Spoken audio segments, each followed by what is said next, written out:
Good afternoon. This creation process is just an incredible thing. And I understand that from our creations, I just see the world expanding all the time. And on our Belvedere tour today, we saw a goat on the side of the road giving birth. And it was just marvelous just to see this goat beneath the great mountains and among the trees just creating. And my wife said to me, "Those are very smart goats that are getting born." And I agreed. And so I've been thinking about creation and what creation is. But one of the things that puzzles me is what talent is. What is artistic talent? Why did Mozart have the ability to play concertos and compose at 4, and I'm at 54 and I'm trying to learn to play the ukulele?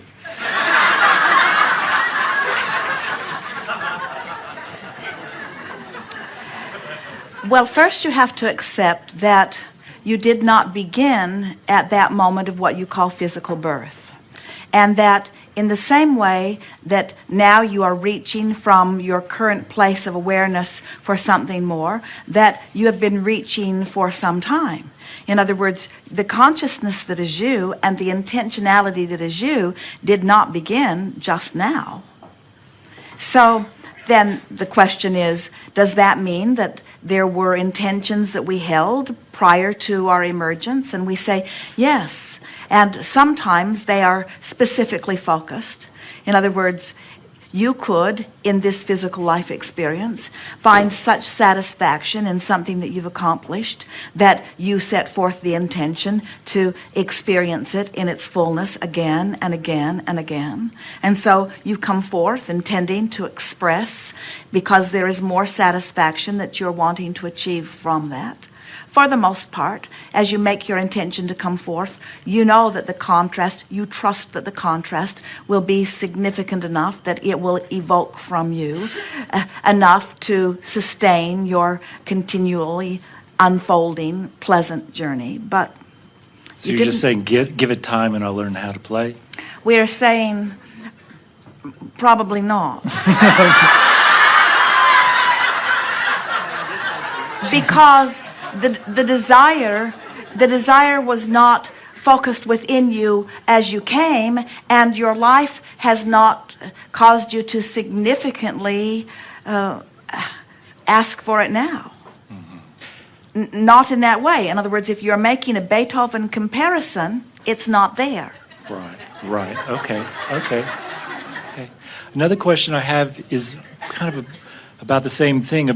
Could you tell or give me more information about what is the difference between non-physical energy and physical energy? It seems like it's all the same, just spiraled differently. Well, there is no difference. The energy or vibration is vibration. Let's call it a constant. But there are frequencies within energy or frequencies within vibration that vary, just as you discover from music. Mm-hmm. And so the frequency of non-physical just is non-resistant by your standards. In other words, the resistance that is present in non-physical energy would be undiscernible from your physical format.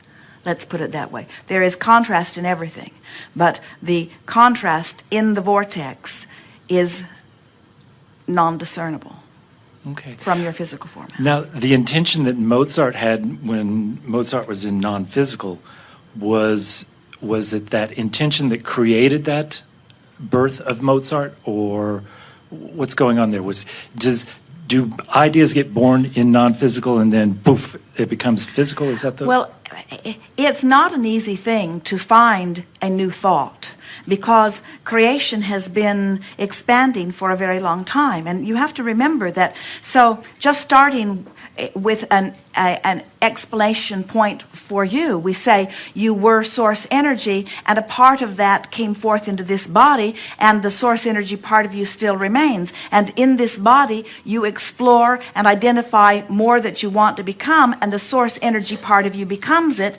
And then the completion of that cycle is you finding vibrational alignment with that which you have become. So as long as you are still focused in your physical body, this non-physical part of you is expanding. expanding. And so something really worth considering here, it's a very big question, is does that non-physical energy expand without the physical contrast that causes it to do so? And the answer to that question is yes, but not as rapidly, because the greater contrast causes greater expansion, and in the non-physical there is less contrast.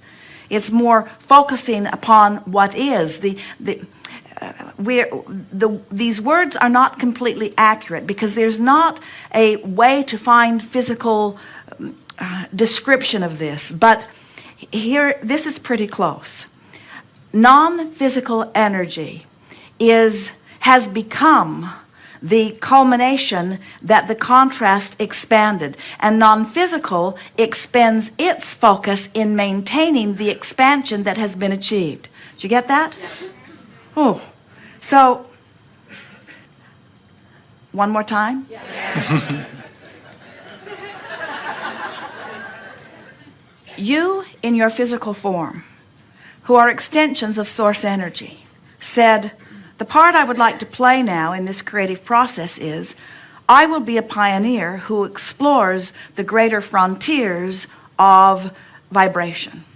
I'll experience more contrast, and out of it, I will personally discern improvement. And the non-physical part of you said, and I will remain as the constant of the improvement already discovered, and I will be the placeholder of the newfound expansion. Mm-hmm. So you come forth and mix it up and complain about it and put all kinds of things in this vortex where source stands, and source gives undivided attention to the solution to the problem, to the answer to the question, and maintains the vibrational stability of that, so that that stability can, in time, once it has been focused into alignment by the non-resistive source, into the physical reality. Now, have you ever heard a more accurate or reasonable or understandable description of how your planet came to be? Far better description than Genesis. Oh, And yet not very different from it. In other words, man wants to say that God created all of this. And we say there have always been those pioneers that reach, and there's always been that stable energy that focuses, and the combination of the two is the best of all worlds, you see. So, in the same way that we can't separate you. In other words, everything that we talk about is in an effort to help you understand that while you're here in this body, you are still this. And so, in the same way, we must say, while we are still this, we're here in this body. In other words, this is source expanding, you see. This is step 1ing and step 2ing and step 3. Contrast is the stuff of all expansion.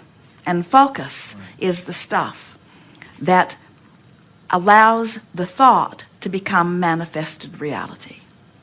So, how do we decide which part of Mozart set forth the intention to play again, and so well, so young? Mm-hmm. And we say, does it really matter? Was it the source part of him? Was it the physical part of him? We say, well, the source part of him doesn't exist without the physical part of him, not in any expansive way, and the physical part of him doesn't exist without the source part of him. In other words, we really are all in this together, you see. Mm-hmm. Now, a lot of times what happens... Let us interrupt just for a moment, sure. because there's another piece of this that will help. So, there are a lot of physical humans that do a lot of sorting and having step 1 experiences, and a lot of creating goes into their vibrational reality, who during the duration of this lifetime, because they're trying to please others rather than come into alignment with self, don't allow themselves the physical fruition that the contrast has caused them to expand to. So they're not all that satisfied with life, but when they have their releasing of consciousness experience, which is really what the death experience is, no longer focusing through this apparatus, and so like meditation or like slumber, releasing all resistant thought and re-emerging back into non-physical. So at what you call your death experience, you become that whole consciousness, and it is from that perspective that you make your next decision to come forth.